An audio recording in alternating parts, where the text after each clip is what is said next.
नमस्कार, मी सुवर्ण. Speed news मध्ये आपल्या सगळ्यांचं स्वागत. दिवसभरातल्या वेगवान घडामोडींचा आढावा घेऊया. ईडीची मागणी कोर्टाने फेटाळून लावली. अनिल देशमुख आणि सचिन वाझे यांची समोरासमोर चौकशीची मागणी ईडीने केलेली होती, मात्र समोरासमोर चौकशीची ईडीची ही मागणी किला कोर्टाने फेटाळली. परमवीर सिंग खंडणी प्रकरणी दोन्ही अधिकाऱ्यांना 7 दिवसांची कोठडी सुनावण्यात आली आहे. सोमवारी राज्य सीआयडीने दोन्ही अधिकाऱ्यांना अटक केली होती. गुन्हा दाखल न करण्याकरता अधिकाऱ्यांनी 50 लाखांची लाच घेतल्याचा आरोप ठेवण्यात आला. त्यामुळे आशा कोरके आणि नंदकुमार गोपाले यांना पोलीस कोठडी सुनावली गेली आहे. नवाब मलिक यांचे जावई समीर खान यांची केस एनसीबीने रिओपन केली आहे. त्या संदर्भात दिल्ली एनसीबीचे ज्ञानेश्वर सिंह यांनी आज मुंबईचे पोलीस आयुक्त हेमंत नगराळे यांची भेट घेतली. आर्यन खान आणि समीर वानखेडे प्रकरणी चर्चा झाल्याची माहिती समोर आली आहे. एनसीबी अधिकाऱ्यांनी सीसीटीव्ही फुटेज संदर्भातही संवाद साधला. सिंह यांनी नगराळे यांच्याकडे तपासात मदतीची अपेक्षा केली आहे. सोमवारी ज्ञानेश्वर सिंह स्वतः त्या सगळ्या लोकेशन्सवर गेलेले होते, ज्याचा उल्लेख प्रभाकर साईलने आपल्या प्रतिज्ञापत्रात केला होता. समीर वानखेडे यांच्या पत्नी क्रांती रेडकर यांनी राज्यपाल भगतसिंग कोश्यारी यांची भेट घेतली. क्रांती रेडकर यांच्यासोबत यास्मीन वानखेडे आणि ज्ञानदेव वानखेडे यांनी देखील राज्यपालांची भेट घेतली. वकिलांसोबत त्या राजभवनामध्ये दाखल झाल्या होत्या. दरम्यान कुटुंबाची बदनामी होत असल्याचं क्रांती रेडकर यावेळी म्हणाल्या. समीर वानखेडे यांच्या आत्या गुंफाबाई भालेराव यांनी औरंगाबादच्या मुकुंदवाडी पोलीस ठाण्यात नवाब मलिक यांच्या विरोधात तक्रार दाखल केली आहे. मलिकांवर अॅट्रॉसिटी दाखल करण्याची मागणी करण्यात आली आहे. किरण गोसावीला न्यायालयीन कोठडी देण्यात आली आहे. त्यामुळे आता फसवणुकीच्या गुन्ह्याबाबत चौकशी करण्यासाठी फरासखाना पोलीस ठाण्यानंतर लष्कर पोलीस त्याचा ताबा मागू शकतात. त्यासाठी लष्कर पोलीस न्यायालयात त्याच्या ताब्यासाठी अर्ज करणार आहेत. त्याच्यावर पुण्यात वेगवेगळ्या विभागात 5 ते 6 फसवणुकीचे गुन्हे दाखल आहेत. आता न्यायालयीन कोठडी मिळाल्यानं मुंबई पोलीस आणि एनसीबीही त्याच्या ताब्याकरता अर्ज करू शकतात अशी माहिती आहे. दाऊदची मालमत्ता खरेदी केली नसल्याचं सनातन संस्थेनं स्पष्टीकरण दिलंय. ड्रग्ज प्रकरणामध्ये हीन पातळीचं राजकारण होत आहे आणि सनातन संस्थेनं म्हटलंय. दरम्यान स्वतःवरील आरोपांच्या खुलाशासाठी सनातनच्या नावाचा विनाकारण वापर करत असल्याचं सनातन संस्था म्हणतेय. देवेंद्र फडणवीस यांनी नवाब मलिक यांच्यावर अंडरवर्ल्डशी संबंधित व्यक्ती असल्याचा आरोप केलाय. मुंबई बॉम्बस्फोटातील आरोपींकडून 3.5 कोटींची जमीन फक्त 20 लाखात खरेदी केल्याचा खळबळजनक आरोप फडणवीसांनी केला. मुंबईतील एलबीएस मार्गावरील 3 एकर जमीन केवळ 20 लाखात मलिकांना कशी मिळाली असा सवाल फडणवीसांनी उपस्थित केला. त्यांनी केलेल्या जमीन व्यवहाराचे पुरावेच फडणवीसांनी दिले. यावर विधान परिषदेचे विरोधी पक्षनेते भाजपचे नेते प्रवीण दरेकर यांनी प्रतिक्रिया दिली आहे. देवेंद्र फडणवीस यांनी बॉम्ब ब्लास्ट केल्यानंतर नवाब मलिक उत्तर देताना हतबल झाले. नवाब मलिक यांना आवाज येणार नाही, त्यांनी कानात बोळे घातले असून त्यांना जे प्रश्न विचारले त्याचे उत्तर त्यांनी दिले नसल्याचा आरोप दरेकरांनी केला. दरम्यान भाजपचे नेते आशिष शेलार यांनी देखील मंत्री नवाब मलिक यांच्यावर टीका केली आहे. नवाबी भाडेकरू शोधून सापडणार नाहीत. नवाब मलिकांचे शाहवली खान याच्याशी संबंध असून त्यांनी सगळे आरोप कबूल केले असल्याचं शेलार यांनी म्हटलंय. देवेंद्र फडणवीस यांनी केलेल्या आरोपांवर नवाब मलिक यांचे पुत्र फराज मलिक यांनी प्रतिक्रिया दिली. जमिनीची खरेदी कायदेशीररित्या केली असून फडणवीसांचे आरोप बिनबुडाचे आहेत असं फराज मलिक म्हणाले. फडणवीसांच्या पत्रकार परिषदेनंतर मलिकांनी ट्विट केलं. आ रहा हूं मैं म्हणत सूचक ट्विट त्यांनी केलं आहे.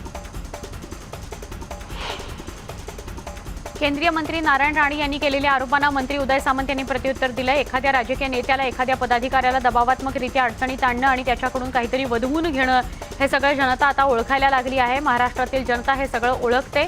त्यामुळे निवडणुकीनंतर पुरावे मतदानातून महाराष्ट्रातील जनता देईल असं जोरदार उत्तर उदय सामंत यांनी नारायण राणेंच्या टीकेवर केलं आहे. मुख्यमंत्री उद्धव ठाकरे यांनी गेले काही दिवस पाठीचा आणि मानदुखीचा त्रास होतो आहे. हा त्रास अधिक बळावू नये यासाठी HN रिलायन्स हॉस्पिटलमधील वरिष्ठ डॉक्टरांनी छोट्या शस्त्रक्रियेचा पर्याय सुचवलाय. मात्र शस्त्रक्रिया करायची की नाही याचा निर्णय स्वतः मुख्यमंत्री घेणार आहेत. सध्या मुख्यमंत्री उद्धव ठाकरे यांच्यावर घरगुती उपचार सुरू आहेत. तब्येतीत सुधारणा देखील आहे. मात्र पुन्हा एकदा मान आणि पाठदुखीचा त्रास होऊ नये यासाठी वरिष्ठ डॉक्टरांनी शस्त्रक्रियेचा पर्याय सुचवलाय. भाजपचे खासदार उदयनराजे भोसले यांनी गृहराज्यमंत्री शंभूराज देसाई यांची भेट घेतली असून जिल्हा बँकेच्या निवडणुकीसंदर्भात भेट होती. यावेळी उदयनराजेंनी शिवेंद्रराजेंची भेट झाली नाही तरी त्यांना गाठणारच असं वक्तव्य केलं. आमदार शिवेंद्रराजे भोसले यांची भूमिका या निवडणुकीत महत्त्वाची असल्यामुळे उदयनराजेंच्या या वक्तव्याला खूप महत्त्व प्राप्त झालं आहे. एसटी संपाबाबत अवमान याचिका दाखल करणार असल्याची माहिती परिवहन मंत्री अनिल परब यांनी दिली. 3 मागण्या मान्य केल्या होत्या, मात्र विलिनीकरणाच्या मागणीवर तोडगा काढण्याचे प्रयत्न सुरू आहेत. हायकोर्टाच्या आदेशानंतर समिती स्थापन केली. ही समिती पुढील विचारविनिमय करेल. एसटी विलिनीकरणाचा निर्णय धोरणात्मक आहे. 1-2 दिवसात हा निर्णय होणार नाही, त्यामुळे कर्मचाऱ्यांनी संप मागे घ्यावा असं आवाहन परबांनी केलं. पण राज्यभरात सुरू असलेल्या एसटी कर्मचाऱ्यांचं आंदोलन चिघळताना दिसतंय. नाशिकमध्ये सुरू असलेल्या आंदोलनाला महाराष्ट्र नवनिर्माण सेनेनं पाठिंबा दिलाय. एसटी कर्मचाऱ्यांच्या मागण्या मान्य न झाल्यास सरकारला मनसे स्टाईल आंदोलनाचा फटका दिला जाईल असा इशारा मनसे पदाधिकाऱ्यांनी दिला. संत तुकाराम महाराजांच्या पदस्पर्शानं पावन झालेल्या मावळातील एसटी कर्मचाऱ्यांनी टाळमृदुंगाच्या तालावर आंदोलन केलं. राज्य सरकारनं जरी काही मागण्या मान्य केल्या असतील तरी विलिनीकरणाची महत्त्वाची मागणी अजूनही मान्य केलेली नाही. त्यामुळे सरकारला सुबुद्धी सुचो आणि कामगारांना न्याय मिळवून देण्याचं साकडं भक्तिगीतातून पांडुरंगाला त्यांनी घातलं.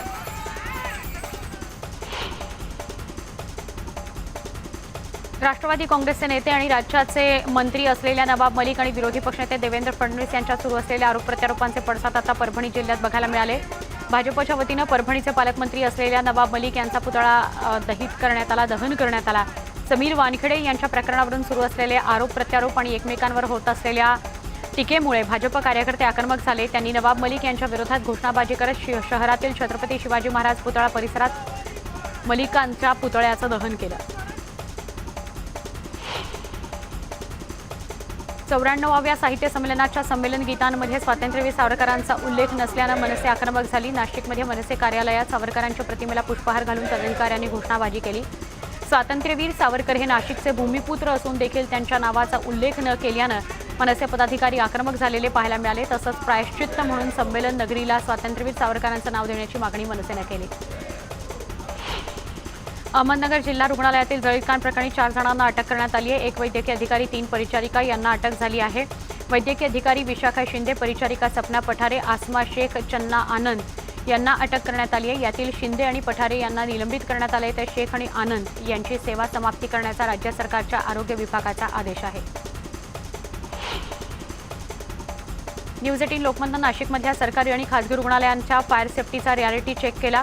एक धक्कादायक वास्तव समोर आलं. शहरातील जिल्हा रुग्णालय आणि संदर्भ सेवा रुग्णालय या 2 शासकीय रुग्णालयांसोबतच 116 खासगी रुग्णालयांचं फायर ऑडिटच झालं नसल्याचं समोर आलेलं आहे. पुणे शहरात वर्षभरात सिरम इन्स्टिट्यूट, फॅशन स्ट्रीट इथं मोठ्या आगीच्या घटना घडलेल्या आहेत. पुणे शहराचा विस्तार आणि शहराची सुरक्षितता विचारात घेता अग्निशमन दलामध्ये सुमारे 510 अग्निशमन कर्मचाऱ्यांची गरज आहे. तसा प्रस्ताव राज्य सरकारच्या नगरविकास मंत्रालयात धूळघात पडू नये, त्यामुळे शहराच्या अग्निशमन दलावरचा ताण वाढतोय आणि तरीसुद्धा अनेक जागा या रिक्त आहेत.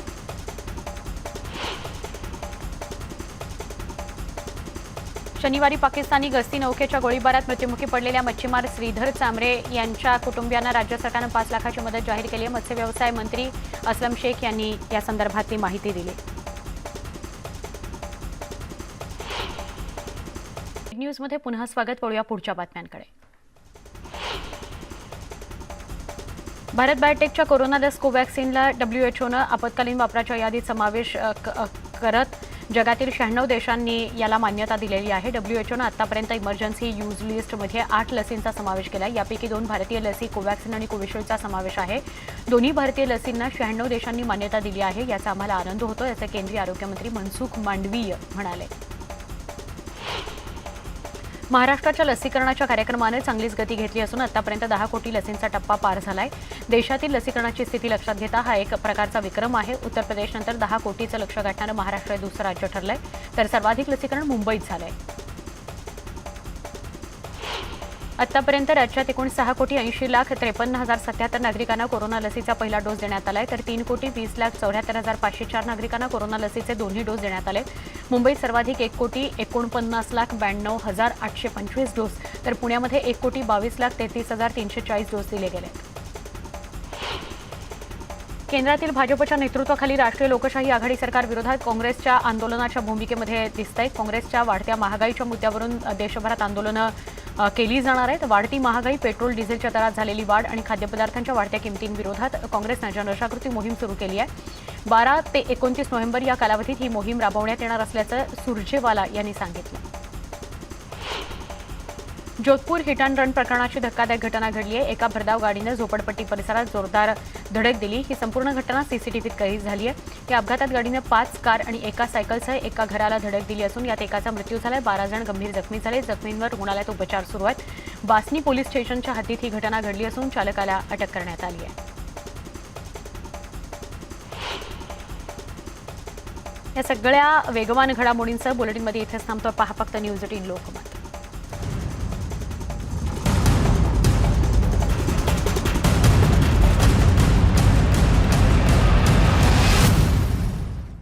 पदाधिकारी यांच्या भेटी घेतल्या. यावेळी त्यांनी कार्यकर्त्यांना सूचना केल्या.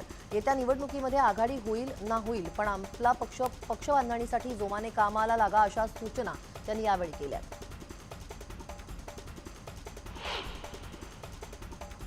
सर्वसामान्यांच्या घरांचं स्वप्न पूर्ण करण्यासाठी स्थापन झालेल्या महाराष्ट्र गृहनिर्माण आणि क्षेत्रविकास प्राधिकरणातील महत्त्वाच्या मंडळांवर सभापती आणि सदस्यपदं अजूनही रिक्त आहेत. राज्यात महाविकास आघाडी सरकार स्थापन झाल्यानंतर या पदांवर तातडीने नेमणूक केली जाईल असं म्हटलं जात होतं.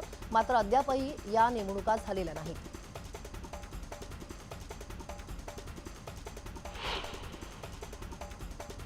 मुंबई शहरात हिवतापाचा प्रादुर्भाव वाढला आहे. 2019 मध्ये हिवतापाचे 4357 रुग्ण आढळले होते, तर यावर्षी ऑक्टोबरमध्ये 4500 हिवतापाचे रुग्ण आढळले. दरम्यान मृतांची संख्या 0 आहे. 2020 मध्ये 1 मृत्यू झाला होता, तर यावर्षीही 0 मृत्यू दर आहे.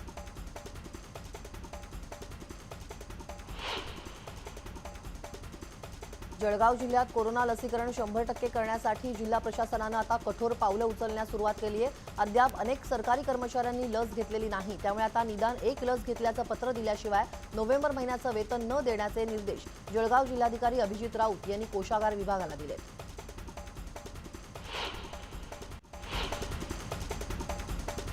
नवाब मलिकांनी पुन्हा नवं ट्विट केलंय. तुमची मेहुणी हर्षदा दीनानाथ रेडकर ड्रग्सच्या व्यवसायात गुंतलेली आहे का, असा सवाल त्यांनी समीर वानखेडेंना विचारलाय. समीर दाऊद वानखेडे असा उल्लेख त्यांनी या ट्विटमध्ये केलाय. तिची केस पुणे कोर्टात प्रलंबित आहे. या संदर्भात तुम्ही उत्तर द्या अशी मागणी त्यांनी केली आहे.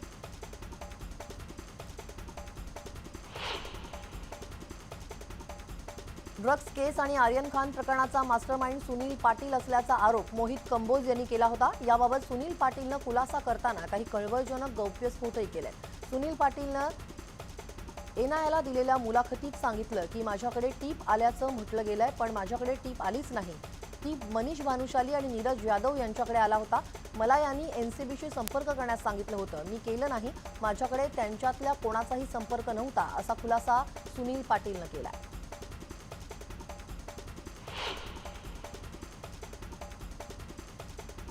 आर्यन खान ड्रग्स प्रकरणाला आता वेगळं वळण लागलंय. या ड्रग्स प्रकरणी सुनील पाटील यांची चौकशी करण्यात आली आहे. सुनील पाटीलची विशेष टीमकडून चौकशी करण्यात आली आहे. या चौकशीवेळी सुनील पाटील याने व्हॉट्सअप चॅट चौकशी पथकाकडे सोपवले, तर माझी बदनामी केली जात असल्याचं सुनील पाटील यांचं म्हणणं आहे.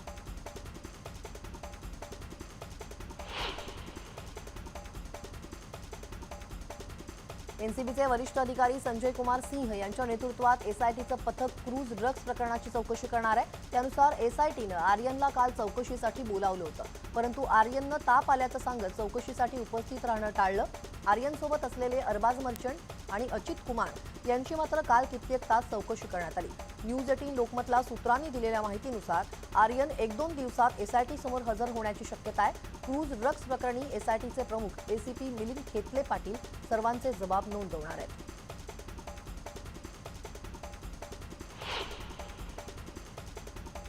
एसटी कामगारांचा संप चिघळलेला आहे. आजपासून राज्यभरात एसटीचा संप पुकारण्यात आलाय. संपाला 17 कामगार संघटनांच्या कृती समितीचाही पाठिंबा मिळण्याची शक्यता असून संघर्ष कामगार युनियननेही संपूर्ण बंदची हाक दिली आहे. सोमवारी आज सकाळी मुंबईत कृती समितीची बैठक होणार आहे. समितीत नसलेल्या संघर्ष एसटी कामगार युनियननं कामगारांच्या मागण्यांना पाठिंबा देऊन सर्व आकारांमध्ये एसटी बंदची हाक दिली आहे.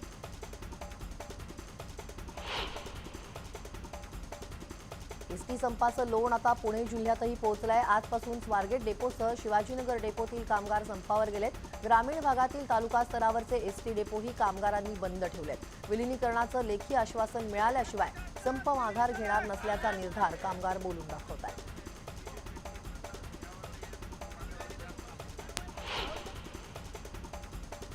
प्रलंबित मागण्यांसाठी मनमाड, मालेगाव, नांदगावसह नाशिकच्या ग्रामीण भागातील एसटी कामगारांनी पुन्हा कामबंद आंदोलन सुरू केलंय. संपामुळे प्रवाशांना कसा फटका बसतोय? ग्रामीण भागातील प्रवाशांचे मोठ्या प्रमाणावर हाल होत आहेत.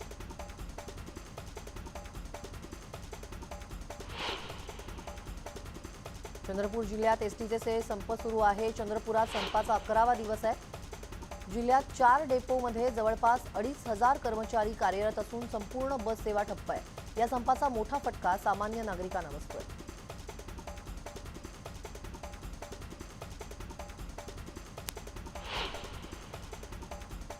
एसटी कर्मचाऱ्यांनी संप पुकारल्यानं वाशिममध्येही एसटी सेवा पूर्णतः ठप्प पडली आहे. वाशिम जिल्ह्यातील रिसोड, मंगळूरपीर, कारंजा या एसटी आगारातील कर्मचाऱ्यांनी कामबंद आंदोलन पुकारलंय. त्यामुळे प्रवाशांना मोठ्या अडचणींचा सामना करावा लागतोय. जोपर्यंत मागण्या मान्य होणार नाहीत तोपर्यंत संप सुरूच ठेवणार असल्याची भूमिका कर्मचाऱ्यांनी घेतली आहे.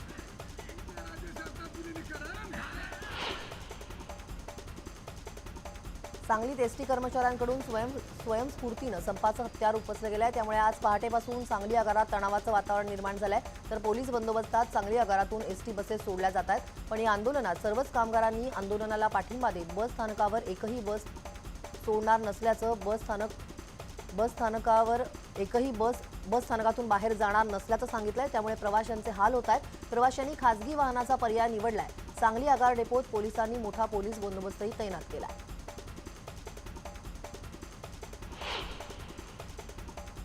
धुळे जिल्ह्यामध्ये रात्री 12 वाजल्यापासून एसटी बस कर्मचाऱ्यांनी संप पुकारलाय. त्यामुळे ऐन दिवाळीत सुट्टी घेऊन आलेल्या प्रवाशांचे प्रचंड हाल होत आहेत.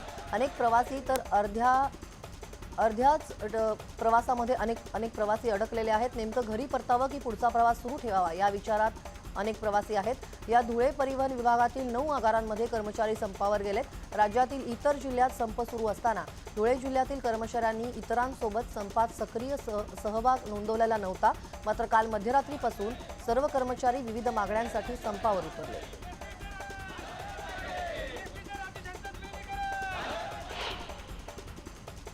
जळगावात वेतनवाढीसह विविध मागण्यांसाठी महामंडळाच्या जळगाव आगारातील कर्मचाऱ्यांनी अचानक कामबंद आंदोलन सुरू केलं. मागण्या पूर्ण होईपर्यंत काम न करण्याचा पवित्रा त्यांनी घेतल्यानं जिल्ह्यातील बस सेवेवर परिणाम झाला.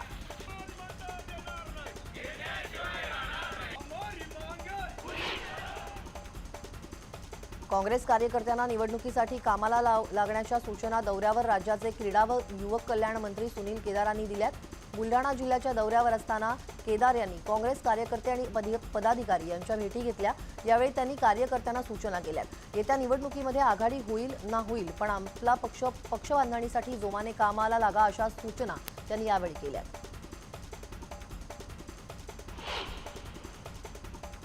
सर्वसामान्यांच्या घरांचं स्वप्न पूर्ण करण्यासाठी स्थापन झालेल्या महाराष्ट्र गृहनिर्माण आणि क्षेत्रविकास प्राधिकरणातील महत्त्वाच्या मंडळांवर सभापती आणि सदस्यपदं अजूनही रिक्त आहेत.